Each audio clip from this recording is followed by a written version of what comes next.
Bueno amigos, aquí continuamos con nuestra charla con César Mauricio Velázquez. Hicimos un breve corte para que Instagram no nos saque del aire. Ya lo voy a contactar nuevamente, que él ya debe estar allí. Que me dan unos pocos segundos, por favor. Y empezamos nuevamente. Vamos a ver acá. Listo. Aquí nuevamente ya se unieron nuestros amigos. Saludo a mi amiga Janet de Dinamarca que está haciendo también un esfuerzo esta noche por acompañarnos. Pipe Sierra, Yoyi, mi prima Yoyi Trujillo Burgos, qué bueno. Listo, vamos a contactar ya aquí a César Mauricio.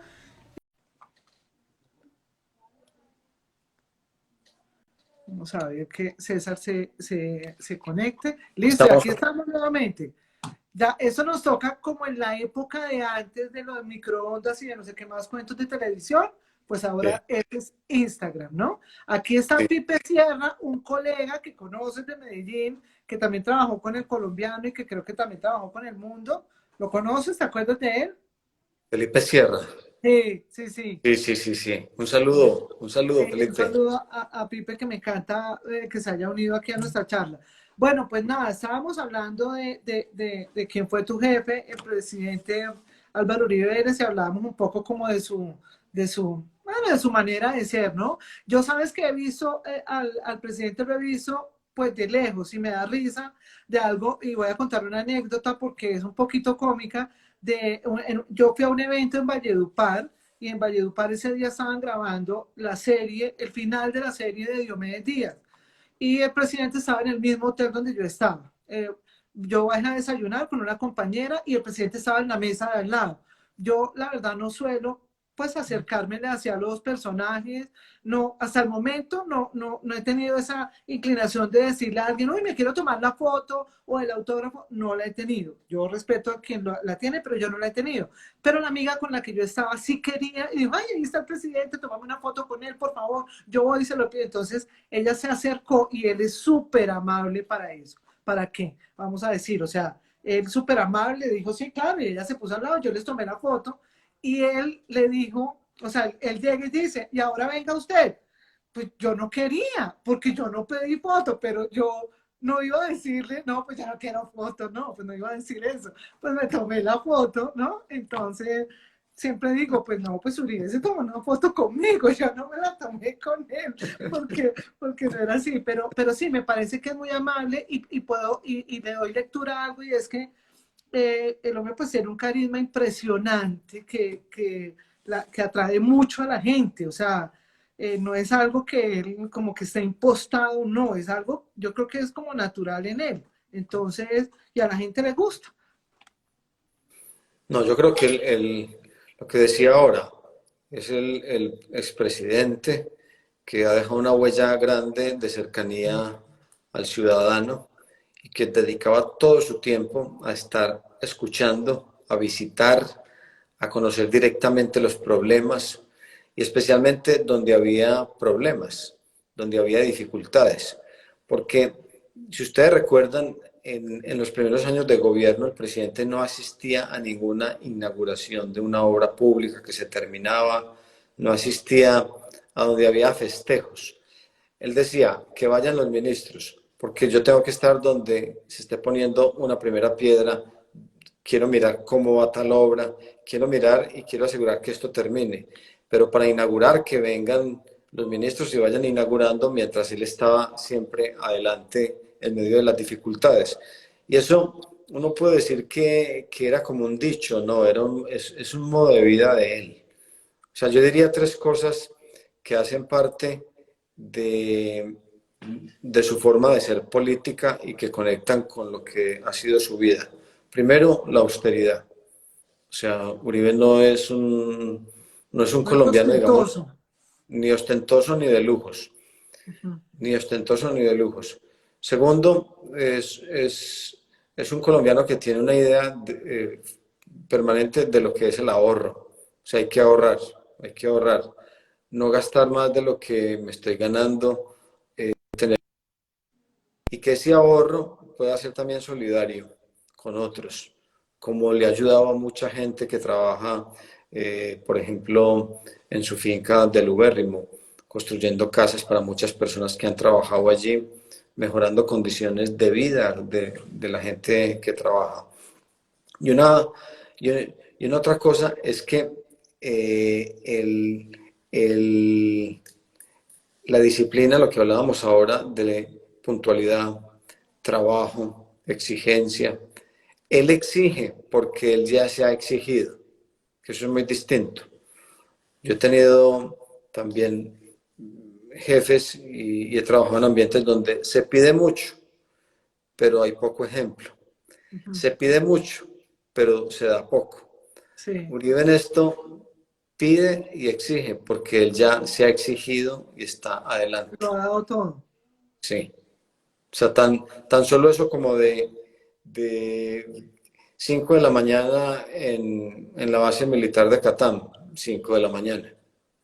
No, es que él llega a las 5:30 y todos llegamos a las 5, ¿no? O sea, que si no llegabas, te quedabas, o sea, no No, estudiabas al no. buffet. Algunas veces, algunas veces te llamaba y esperaba Ajá. y te decía, ya vamos tarde no podemos llegarle tarde a la gente allá en Valledupar, miren ya la hora. Entonces era pensando en eso, siempre pensando en eso. Entonces eso, antes de ser presidente, como presidente y ahora es igual, porque es su identidad, es Claro, su es una identidad. condición propia de él. Son sus hábitos que uno Ujú. va adquiriendo. Por ejemplo, cosas pequeñas que mencionaba yo ahora en mi familia, como familia numerosa, todos teníamos que tender la cama. Esa expresión es muy colombiana, tender la cama. Sí, sí, sí. En España o por aquí dicen distinto, hablan de Hacer, hacer la hacer cama, la sí. cama, tender la cama, arreglar su cama. No, no, era atenderla. Uribe, por ejemplo, también hace su cama, tiende su cama hasta en los hoteles. Hasta en los hoteles. Entonces eso son cosas que uno va Claro, cogiendo sí, y sí, que, sí. y que, y que te llevan a formar unos hábitos que son pequeños, pero que dicen mucho de tu condición de orden, de servicio, de facilitar el trabajo a los demás, de ser una persona como que está cuidando las cosas pequeñas. Uribe todavía es de los que recoge los vasos, los lleva en una bandeja o trae y sirve y va pasando. O sea, unos detalles de cortesía que no son postizos, sino que hacen parte de su vida y que los Ajá. está transmitiendo. Y es así, o sea, él es así. Es así, es identidad total. Es auténtico en eso, es auténtico. Es Muy bien. auténtico. ¿A ti cómo te va en ese cargo, César? A ti como persona, ¿cómo te va en ese cargo? Porque de todos modos hay muchas, es un cargo de mucha responsabilidad, es un cargo al que se le critica mucho, por lo menos en el gobierno en el que estamos ahora, ha sido, pues, bueno, no, y no solo en el de ahora, vamos a ser sinceros. El secretario de prensa está expuesto a todo porque creen que además todo lo que dice el presidente se lo elabora el secretario, ¿no? Es también un entendido de la gente que dice, que piensa que los discursos, que todo, absolutamente todo, sale de la Secretaría de Prensa. ¿Cómo te fue a ti en ese cargo? A ti como comunicador. No, entiendo la pregunta como en la parte más profesional. O sea, en la parte Ujú. profesional, la profesionalidad hay que mantenerla allá o aquí. Y también son cosas que van con uno, que responden a qué. Hagamos ese trabajo bien. Y ese trabajo hay que hacerlo cara a la comunicación social de todo un país. Y esa comunicación hay que hacerla en sincronía total con el gobierno y con el presidente.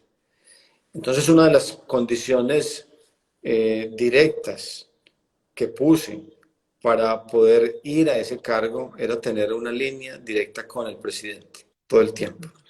Sin intermediación ni nada. Exactamente.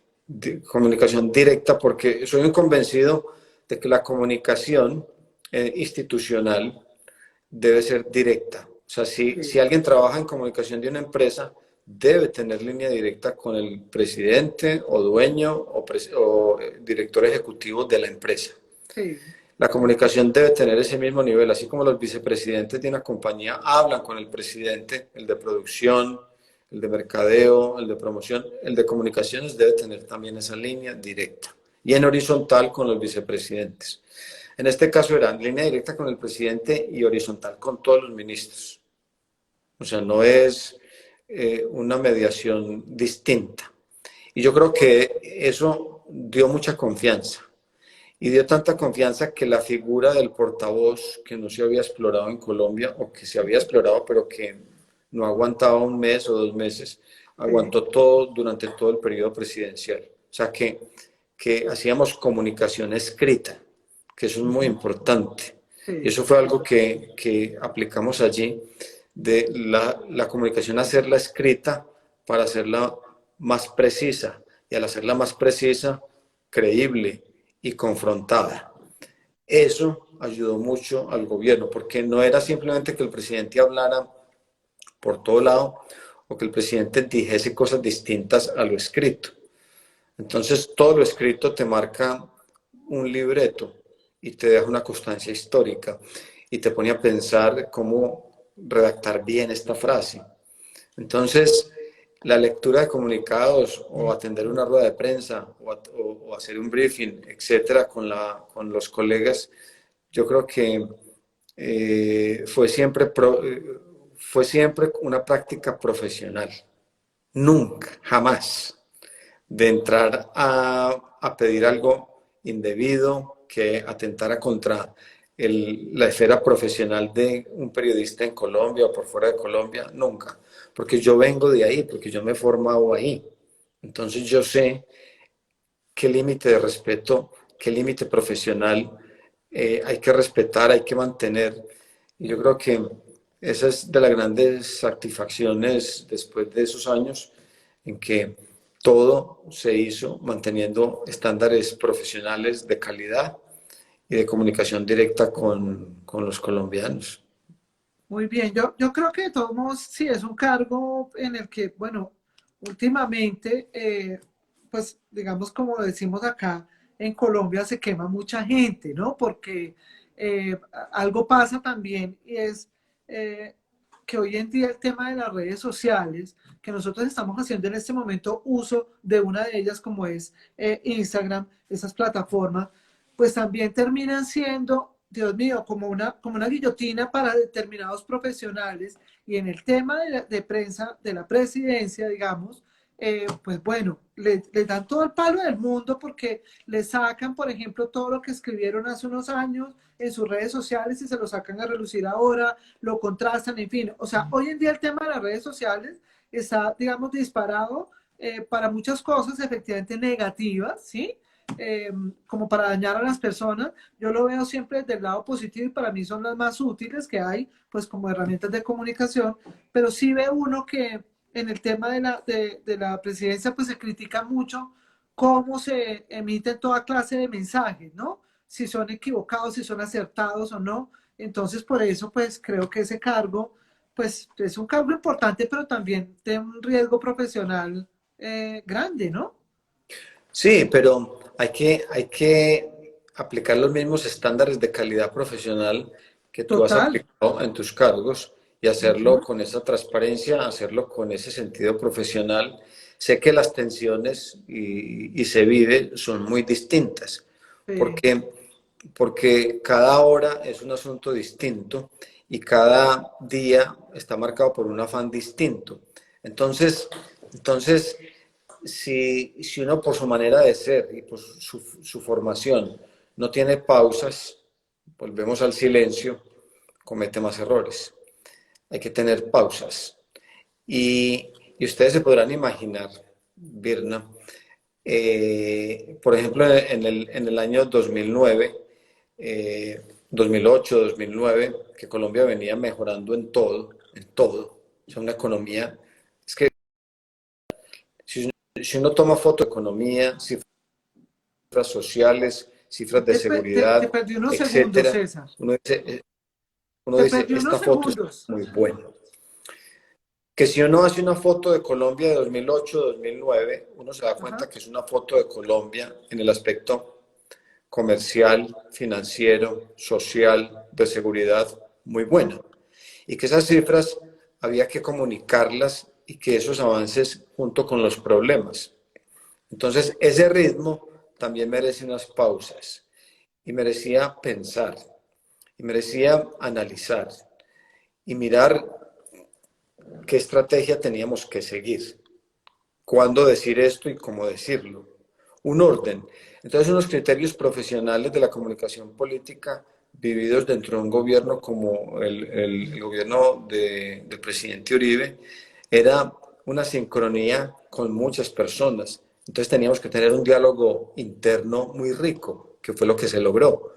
Entonces, manteniendo una comunicación interna fuerte y manteniendo una comunicación con los colombianos permanente. Y además, desde lo regional a lo nacional. Porque, desgraciadamente, en Colombia, el centralismo informativo ha afectado también las formas de gobierno.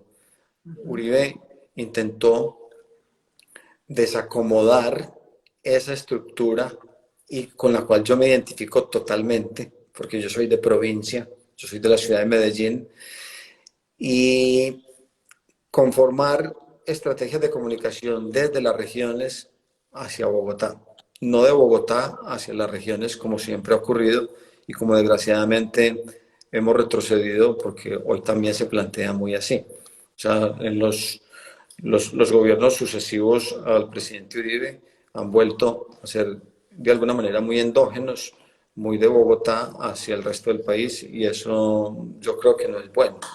Sí.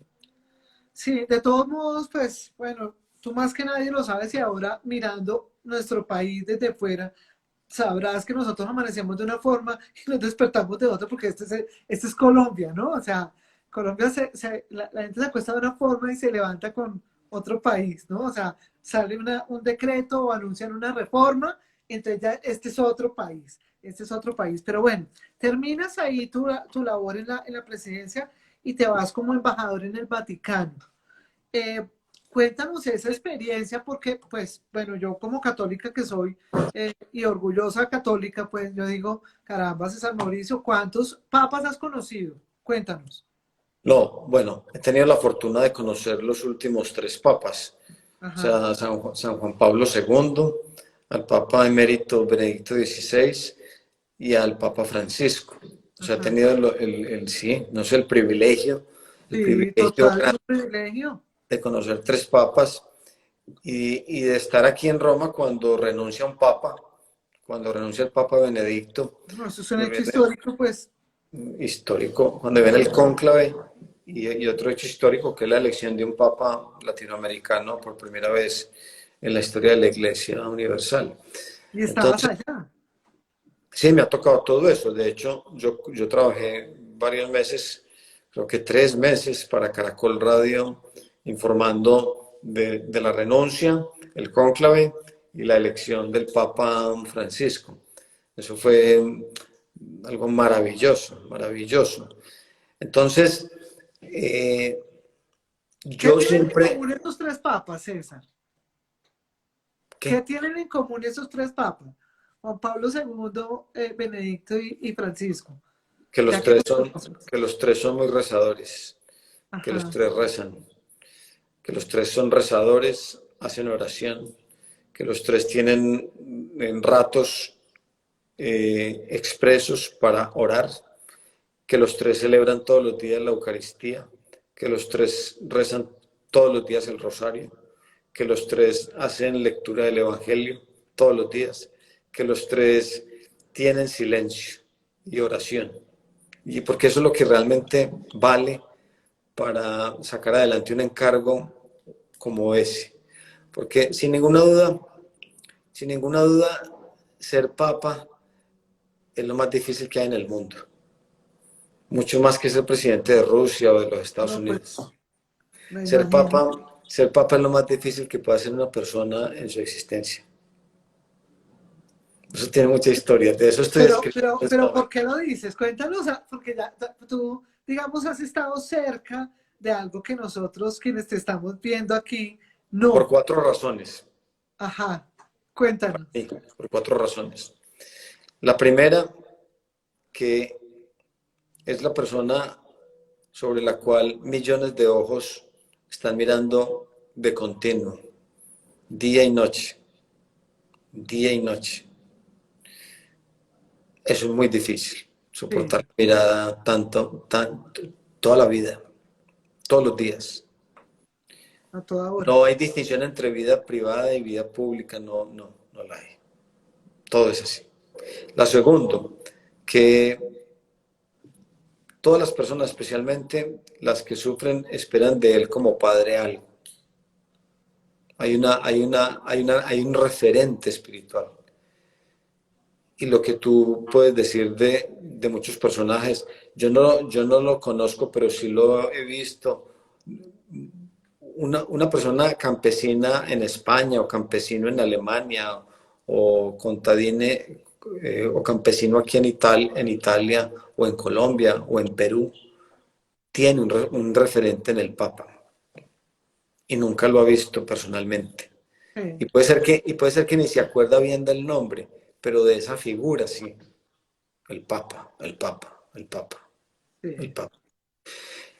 Una tercera cosa es que todo lo que él dice, lo que esa persona expresa como en el Ángelus o en la audiencia de los miércoles o en un viaje que hace como el último que hizo a Irak, eh, tiene una repercusión, tiene una repercusión, para bien, para mal, para regular, no es indiferente. Adquiere mucha importancia. Y una cosa que puede ser la que tenía que haber dicho primero es que eh, el que lo nombra ha sido nombrado por un designio de algo muy espiritual, que es Dios. Porque el cónclave, el cónclave no es un congreso de un país que hace cálculos de si hundimos o no hundimos, de si votamos o no votamos o por quién no. Es una cosa misteriosa. Es una cosa misteriosa, incluso cuando uno lee más la crónica de cómo fue la muerte de Juan Pablo II y el cónclave que elige a Benedicto XVI, es una manifestación directa del Espíritu Santo. En todas. Hay un ingrediente humano, sí, lo hay, porque todos son de carne y hueso, comenzando por el Papa. Pero hay una designación, hay como un querer de algo espiritual que dice, esto es por aquí. Y eso es lo que se ha mantenido durante 2000 años. ¿Quién fue el primer papa? Fue Pedro. Si Pedro fue el primer papa, pescador, no escribía, no hablaba muy bien, lo negó 3 veces y aún así fue el primer papa. ¿Quién, quién le dio la fuerza después de haber sido un traidor?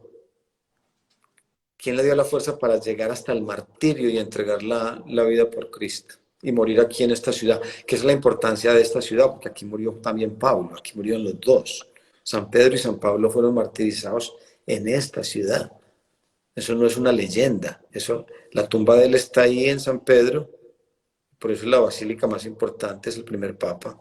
Y debajo del altar del Papa Francisco hoy, que es el Papa 266 en la historia de la Iglesia, ahí debajo en el Sky Vaticano, ahí está la tumba de Pedro. Y si uno va a San Pablo Extramuros, la iglesia de San Pablo, ahí está también los restos del apóstol, que ahora hablamos de su conversión, de San Pablo. Pues yo lo Entonces, que creo, César, también es que digamos que la figura del Papa, creo que te lo mencioné fuera de esta conversación, pero la figura del Papa es tan fuerte, ¿no?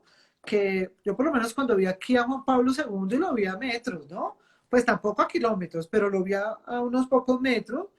Y pues es una cosa pues que no tiene explicación, pero a mí se me salieron las lágrimas inmediatamente. Eso es una sensación en el cuerpo que, no sé, eso yo no lo he experimentado jamás. O sea, es una alegría profunda, eso es una persona que tú ves como esa frase que, digamos, mi mamá alguna vez pronunció y la decía, pues sí, es que él es el representante de Dios en la tierra. Entonces, como que ese día esa frase cobró valor, porque era como era una imagen, bueno, es que es una imagen irrepetible. Él tenía no sé cómo se llamará, porque la palabra no es magia, pero sí era, energía.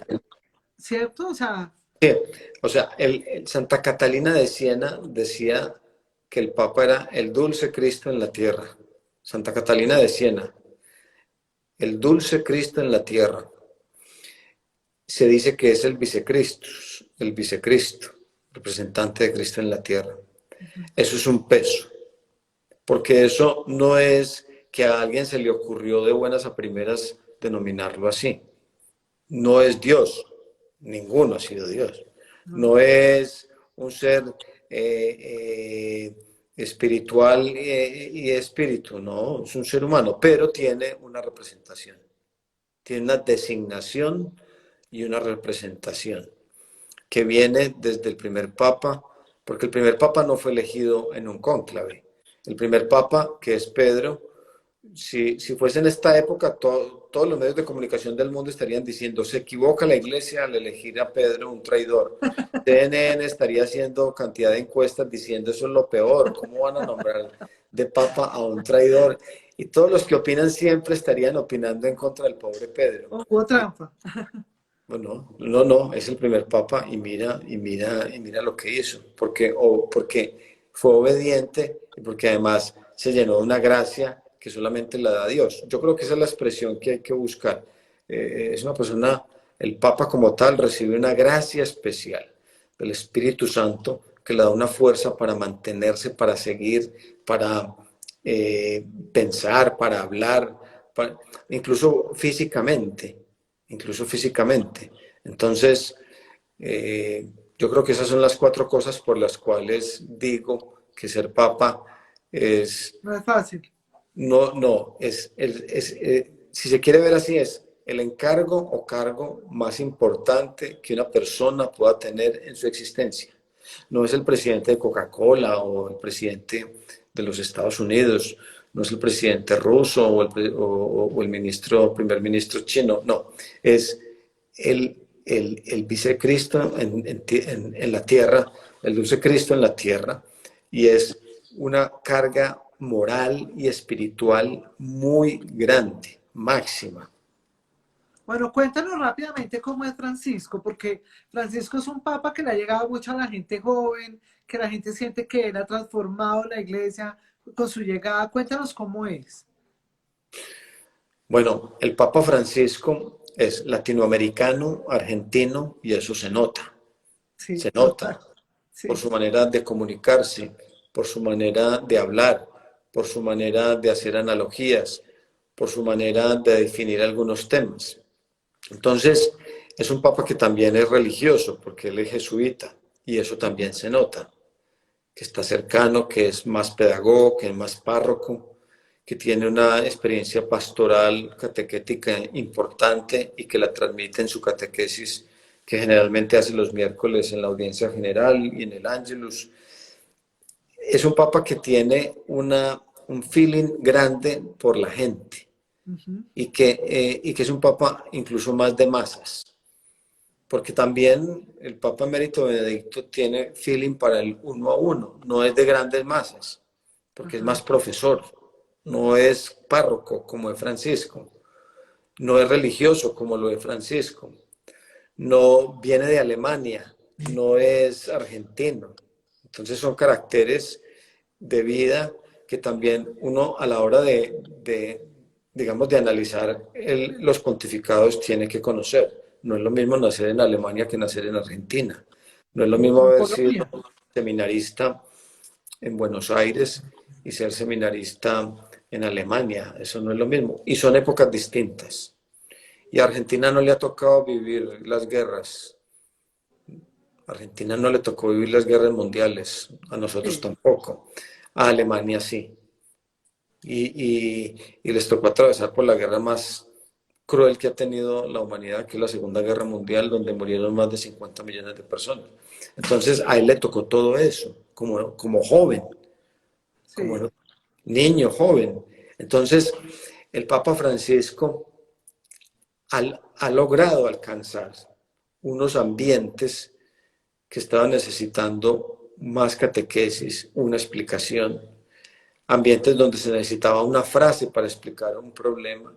Ha hecho unos viajes como el último que hizo a Irak, donde se ha acercado con muchas religiones, o bueno, con las monoteístas, en este caso con los musulmanes. Ha tenido un diálogo interreligioso muy importante que lo inició en buena parte desde Pablo VI, Papa Pablo VI, hasta el Papa Francisco, porque todos los papas han mantenido un diálogo muy importante interreligioso y también ecuménico al interior de la misma iglesia. Yo lo veo así. De la película, no sé, seguramente algunos de ustedes vieron la película Los dos papas. Los dos papas, no sé si la vieron. No, yo Eh, no la he visto. bueno, entonces hay gente que cree que eso es así, pero ni Benedicto es así, ni Francisco es así. Es un poco, Ajá. lógicamente, cine. Bueno, ya desde que se haga película, ya, digamos, como comunicadora, ya estoy pensando que hay un libreto y una composición y todo eso. Claro, Entonces, algo de real, algo de claro, ficción. En fin. claro. El Papa Francisco ha sido, mire, es la única encíclica que han hecho los dos papas en la historia de la Iglesia. Ha sido la primera encíclica que publica el Papa Francisco. La mitad la escribió él y él tomó apuntes que traía el Papa Benedicto Tienes de... que contarle a la gente que es una encíclica, César. Ah, bueno, la encíclica es un documento, el más importante que puede escribir un papa sobre un tema determinado. El Papa Francisco ha escrito tres. Una de ellas se llama Laudato Si, pero la primera tiene que ver con la fe. Eh, la fe y la mitad la escribió Benedicto. Y como renunció, cuando llegó el Papa Francisco, le dijo, deme sus apuntes o lo que usted lleva y yo hago otra parte. Entonces le hicieron a cuatro manos esa encíclica sobre la fe, que es muy profunda. La encíclica como documento pontificio más importante, sí.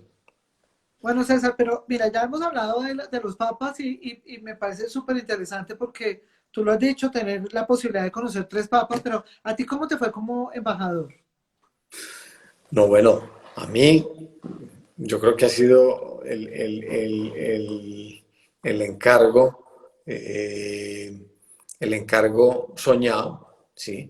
Un encargo de mucho trabajo. ¿Por qué? Porque los cargos dependen del ritmo que uno le ponga. Entonces, como tú, donde has trabajado, tú pones un ritmo. Tú llegas con tus actividades, con tus ideas. En este caso, el llegar a la embajada ante la Santa Sede era una misión humanitaria, muy humanitaria, de poderle ayudar a mucha gente de Colombia, instituciones colombianas que llevan adelante un albergo de niños de la calle, otras que están cuidando a las mujeres en embarazo para que no aborten, otro albergo de ancianos, canalizar ayudas a través de Cáritas Internacional y Cáritas Colombia, ayudar a los desplazados, Mucha ayudar labor a... social, César, mucha labor social. Mucha labor social se puede hacer desde la embajada ante la Santa Sede, porque uno a veces hasta recibe ofertas de ayudas de países de Europa para llevar a Colombia. Entonces, muchas de esas ayudas en momentos de tragedia se lograron por allí. Muchas ayudas materiales, educativas, espirituales. En la parte cultural también una agenda muy interesante porque pudieron venir artistas, orquestas, músicos de Colombia a brindar conciertos y hacer giras por Europa, en Italia y en el Vaticano. Nunca se había pensado en que una orquesta como Batuta, por ejemplo, pudiesen venir y hacer una gira musical y que tocaran en una audiencia con el Papa. Eso fue muy bello. Por ejemplo, todos los temas de orden pastoral, también en todo lo que se podía, en todo lo que era posible, ayudamos. Había otro tema que era el tema humanitario, recuerdo mucho unos policías y soldados que estuvieron secuestrados y que el Vaticano y concretamente el Papa Benedicto me preguntaba por ellos en algunos momentos, en dos o tres momentos, me decía, embajador, estoy rezando para que liberen a los policías y soldados que están secuestrados. que puedan llegar sanos y salvos a sus hogares. Y casualmente, como fruto de esa oración y de muchas gestiones, quedaron en libertad y días después pudieron venir aquí a Roma a saludar al Papa. Y eso fue un No, pues, encuentro muy emocionante, pero que también uno se da cuenta que muchas de esas actividades y de esos encuentros se pueden lograr con la ayuda de muchas personas y que eso trae un mensaje espiritual y que eso trae un mensaje que consuela, que para muchas personas que han sufrido, poder venir en esos años a visitar al Papa, estar en una audiencia, saludar al Papa, ha significado un antes y un después, emocional, radical, espiritual. Yo no, pues creo que total, total, porque además fíjate que esta charla se llama Actos de Amor. Entonces, aquí me voy a retroceder un poco y estábamos hablando sobre todo tu desempeño profesional y lo que has hecho, que es muy importante, pero ¿tú alguna vez pensaste, César, en casarte, en tener hijos, constituir una familia? claro, yo Ujú. creo que es lo que uno siempre está pensando y también viendo mi familia numerosa, mis Claro. hermanos, las novias, eh, también, o sea, con los planes de amor humano, con ¿Y los fuiste planes de tener. noviero o no, César? Yo tuve dos novias, Ajá. yo tuve dos novias antes de decidirme a seguir a Dios con esta vocación en el Opus Dei. Tuve dos novias, tenía todos los planes que pueda tener una persona de esa edad, de tener matrimonio, de ir a Sí. los altares, de seguir también el camino de mis hermanos, de tener unos hijos, y eso sí, tener una mesa llena. Eso me hubiese encantado también, tener Claro. una mesa llena. Pero entonces Dios como me flechó, como lo contaba ahora Esa cuando frase tenía me 20 encanta. años, y yo me decidí por las cosas de Dios, con todos los compromisos que también supone. La vocación al matrimonio es una vocación muy grande y la vocación que yo tengo de seguir a Dios con esta vocación que tengo es muy grande, es muy grande. Esto es un don de Dios para mí muy grande, que supone, ese celibato también, pero que uno libremente, por amor de Dios, toma esta Lo has decisión elegido. y que es una decisión que te engrandece y que te exige una lucha permanente para ser también leal y ser muy fiel a esa Por vocación, supuesto. como padre de familia lo es a su familia, ¿no? Claro, porque creemos a veces, César, que la gente que dedica su amor o se consagra a Dios, pues no lleva una vida normal, o sea, que es como si estuvieran allá y los demás acá. ¿Por qué crees que la gente piensa eso? Yo creo que a veces puede ser una visión un poco clerical de lo que es la vida con Dios. Ajá. ¿Y a qué me refiero? A que piensa uno que para seguir a Dios hay que alejarse del mundo. O dejar Entonces, de querer. que para seguir a Dios hay que, sí, encerrar el corazón o meterlo en hielo. En el Que, congelador. que para seguir a Dios hay que tomar distancia de todo lo que te podría llegar incluso a santificar. No, no, la santidad es para todos. Todos estamos llamados a buscar a Dios en medio de nuestro trabajo, en ¿Y medio de cómo es nuestra... entonces vivir para Dios, César? O sea, ¿cómo es ese amor, o sea, ese amor vivo, que así titulamos nuestra charla? Un vivo amor, ¿cómo es? Yo creo que de todo lo que hemos hablado, ponle amor, ponle amor. Y el amor no es simplemente un sentimiento, el amor es potencia, el amor es significado, el amor es cercanía, el amor es que este examen que tengo que hacer lo hago y lo ofrezco. El amor es mirar que nuestro primer pensamiento, cuando nos levantamos en la mañana, sea para Él, para Dios. Y que el último pensamiento antes de dormirnos también sea para Él. Y que no pensemos que de manera individual o egoísta tenemos un mérito. No, es el Señor el que actúa en nosotros. Es el que tiene todo el mérito y toda la gloria debe ser para Él. Entonces, una vida de trabajo así, donde tú sacas tiempo diariamente para ir a la misa, comulgar, sacas tiempo para rezar el rosario, para hacer un rato de oración en la mañana, otro rato de oración por la tarde. Esos silencios de los que hablábamos hace parte de esa vocación, de una vocación a la que todos estamos llamados. Todos estamos llamados a esa misma vocación. Bueno, No tú es también que, sacas tiempo para el deporte, porque tú claro, haces deporte, no, ¿sí? claro, claro, Por claro, ahí te claro. vi montando bicicleta, pero ¿tú eres futbolero o no? No, yo soy muy futbolero, pero también mezclo con la bicicleta. Y con Ajá. esto de la pandemia, pues casi que el único deporte que he podido hacer es la bicicleta o salir a correr. Fútbol está prohibido hasta la próxima semana aquí en Italia, pero volveré a las canchas, quiero volver a las canchas. César, tú vas al Vaticano, bueno, estás allá como embajador, pero también estabas cuando fuiste estudiando, ¿verdad? O sea, estabas haciendo un doctorado Yo hice el doctorado después. Eh, después, sí, porque después. ahora eres profesor en ese doctorado. Cuéntanos Entonces, eso.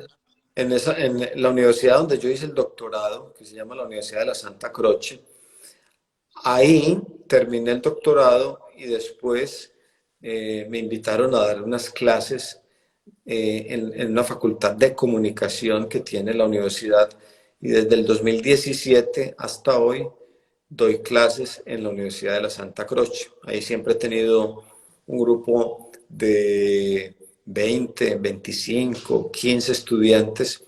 Entonces, ¿Y son eh, estudiantes del mundo, César? O sea, de de todo el todas mundo. partes. Mira, por Ajá. ejemplo, en el grupo que tengo ahora hay estudiantes de unos 8 países distintos. Y también estoy ayudando a calificar o revisar o ordenar algunas monografías de grado y tesis doctorales también. No, Eh, pues, mejor he tenido la dicho, César, oportunidad ¿cuántos de idiomas hablas tú? no paisa, solamente Además de paisa, pues. en la Entonces, universidad lenguas, ¿cuántas lenguas has aprendido? en la universidad los estudiantes pueden evaluarse en 3 lenguas, que es inglés, italiano y español. Y algunos te pueden pedir que los evalúes en francés. Ajá. Entonces, hay lenguas que yo hablo, hay lenguas que escribo un poco, y hay lenguas que leo con más facilidad. O sea, Bueno, pero porque vea la respuesta. es más fácil, no, es más fácil, no, es más fácil leer textos en distintos idiomas Ajá. que, digamos, ya dar una conferencia, bien sea, no sé, en francés, no sería capaz. Bueno, muy bien. Ahí, oye, En- aquí está Alejo Mon, dice saludos de William Mora. Qué buena sorpresa. Yo, un saludo muy especial aquí a vamos a William. mirar que mira que se unió una cantidad de personas. Euclides Eslava, está Perdomo, Juan Di Rojas, Camilo Arenas, JG Neira, María Patricia Espina. Saludo especial para todos. Ajá, Están sí, llegando un señor. poquito tarde, están llegando un Sí, poquito tarde, porque aquí en Roma ya es tarde. sí, sí, Birra, ya perdón. Y tenemos que además irnos a estamos descansar, ya abusando, es domingo. estamos abusando de tu tiempo porque, bueno, habíamos planteado una hora, pero la conversación está muy agradable. De todos modos, quería hablarte, por ejemplo, desde el principio, pues porque obviamente lo mencionaste, pero ese libro, Camino, de San José, ay, va, ahora se me enredó la lengua, Monseñor José María Escrivá de Balaguer, ese es un libro que a mí me gustaría que tú hicieras una alusión a ese libro para recomendárselo a la gente, como una lectura. ¿Qué Muy bien, dirías de ese libro? muy bien. Ese libro tiene 999 puntos y cada Ajá. puntico puede servir para meditar, para sacar energía diariamente, para hacer unos ratos de oración y está clasificado en distintas virtudes y puntos que te exigen un compromiso de vida espiritual, humano. Y el primer punto dice algo así como que tu vida no sea una vida estéril, sé útil. Borra con tu vida de apóstol la señal viscosa y sucia que dejaron los sembradores impuros del odio y vete buscando a Dios por todos los caminos de la tierra. Y hay un punto de camino que simplemente dice, acostúmbrate a decir que no. Acostúmbrate a decir que no. A tus caprichos, a tus pecados, a tus faltas. O sea, también. Porque camino, como también lo dice el título de esta invitación, ese amor vivo hay que cultivarlo. Uno tiene que cultivarse. Uno no puede aflojar ningún segundo, porque el amor de Dios es un amor muy celoso y es un amor único y es un amor que le da sentido a todos los demás amores. Vilma, por ejemplo, el amor que tú le tienes a tu hijo con síndrome de Down es un amor único y es un amor tan comparable o solo comparable con el amor de Dios. Porque cuando una madre quiere a un hijo en esas condiciones, lo protege y lo lleva cada día más a Dios, esa madre y ese niño están en un proceso de santificación en lo cotidiano. Ese es el camino del Opus Dei. Eso es Opus Dei, porque se exige cariño, renuncia, buen humor, constancia, sinceridad, pureza.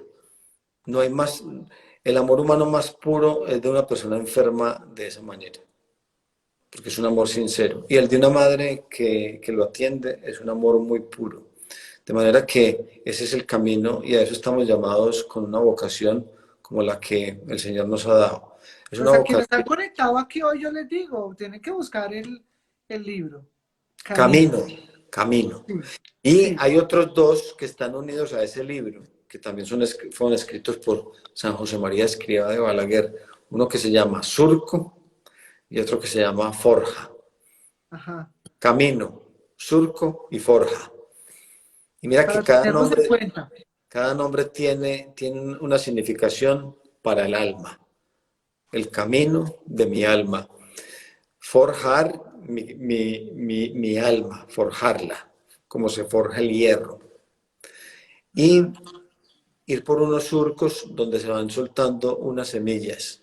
Porque nadie, incluyendo a mis compañeras de clase en la sabana, en el colegio, tantos amigos, tanta gente tan querida desde el barrio en el que yo nací en Medellín, hasta los amigos que hoy tengo, o sea, que han sido los amigos de toda la vida. Yo siempre les digo, uno no puede pretender recoger lo que no ha sembrado. Y generalmente cuando uno se lamenta de tantos sinsabores de la vida, es porque eso ha sembrado. Es porque ha dejado sangre derramada, ha lastimado, porque no ha sido leal, porque ha maltratado, por la arrogancia, por la falta de humildad o por la falta de coherencia, de responsabilidad. Todo eso llega un momento en el que también como que empieza a aparecer de alguna manera un fruto que no es bueno. Entonces, hay dos posibilidades. Uno rectifica y comienza, otra vez se mete por un surco limpio, a sembrar bueno, por un camino bueno, a forjarse mejor, porque siempre hay tiempo, aunque uno ya ahora tenga 50 o 53 o 60 años, hay Sí. tiempo de Porque rectificar y de estamos volver. vivos. Sí, Estamos vivos. dar gracias y rectificar lo que haya que rectificar, viviendo bien el resto de años que Dios quiera darnos. Pues yo creo, César, que nuestra conversación hoy, que gira en torno al amor, tú nos has dado muchas claves de lo que es el amor y me quedo con una frase que acabas de decir y es que a ti Dios te flechó y espero que Dios fleche a mucha gente, ¿no? De todas las formas posibles, porque digamos que en estas épocas que vivimos, digo yo, nosotros no necesitamos tanto religiones ni nada, sino que necesitamos ser un poco más espirituales y acercarnos más, pues por lo menos a Dios. No sé en lo que crea cada persona, los respeto las creencias de cada cual, pero creo que una de las cosas que nos llevan a acercarnos es el amor, ¿sí? El amor en todas las manifestaciones. Y pues tú has dado muchas muestras de lo que es el amor en todas sus manifestaciones a lo largo de esta conversación que ha sido muy agradable. Y pues que tenemos que terminar porque el tiempo, pues aquí sí es gratis, en televisión lo cobraban, acá es gratis, pero claro, tenemos que finalizar. Entonces me gustaría que nos dieras un mensaje sobre el amor, César, sobre lo que tú crees que es el amor. Bueno, yo simplemente diría que el amor, el amor es lo que me ha movido toda la vida. Sin el amor nada podría. Y para mí el amor es una relación directa con la mirada de Dios, el afecto que Dios me tiene y que se reduce o se condensa en soy hijo de Dios y Dios me quiere a mí como un padre quiere a su hijo pequeño. Y en ese amor encuentro toda la fuerza para enfrentar dificultades, para sobreponerme a mis defectos, a mis debilidades, para pedirle perdón cuando me he equivocado a través de la confesión y volver, para ir a la comunión y saber que Él me está dando ese amor a través de la Eucaristía, a rezarle a Santa María, que es parte de ese amor. Para mí el amor, el motor de ese amor está ahí. O sea, no es una ideología, no es una idea, no, es una persona que dio la vida por mí en la cruz. Si Él dio su vida por mí, por amor a nosotros, por amor a mí, yo estoy dispuesto, con la ayuda de Él, a hacer todo por amor, Por lo que sea. para retribuir también ese amor. Y ese amor, no esperar manifestaciones extraordinarias ni tampoco en cosas grandes, no, el amor de Dios en lo cotidiano, que es en el trabajo o en buscar trabajo, en el estudio, en hacerlo por amor de Dios, en la relación familiar, en la vida con los amigos, mientras leo, mientras hago deporte, mientras como, mientras duermo, todo mi respiración que sea por amor. No, pues yo quedo con más ganas de hablar, pero pues el tiempo, como te digo, pues nos ganó ya. Seguramente, mira, ¿sabes qué te propongo? Vamos a hacer una sesión sobre Camino o Bueno, sobre los tres libros. La bueno, haremos más adelante. Yo estoy más adelante. abusando de tu confianza, pero chévere que lo hagamos para quienes quieran unirse y Sí, quieran sí, sí, compartir sobre el tema. excelente. César, infinitas gracias porque pues te trasnochamos, pero lo hicimos por una buena razón. No, trasnochamos, no, trasnoché yo. Te trasnochamos a ti, sí. Pero no, yo quiero compartir con todos que mira dos palabras que más me gustan en el universo. Una es amor y la otra es paz. Entonces, siempre estas conversaciones me dejan con esa misma sensación de amor y paz. Muy bien. Entonces, nada, pues todos invitados a, mira que la semana entrante vamos a tratar un tema que también habla mucho del amor y es como cuando nosotros los hijos nos convertimos en papás de nuestros padres, ¿no? Que es un Pero tema muy bueno, muy bonito bello, muy y bello. entonces los invito el próximo miércoles a las 8 de la noche. A César le queda ya más difícil por el tema horario, pero la podrás ver después de emitida. Me Así que encantaría. a todos muchísimas gracias por haberse unido este sábado, por haber compartido, por habernos enviado sus comentarios y a César pues que descanses y nos vemos muy pronto. Hasta luego. Chao, Gracias. chao Chao, a chao. todos. Saludos a todos. Gracias.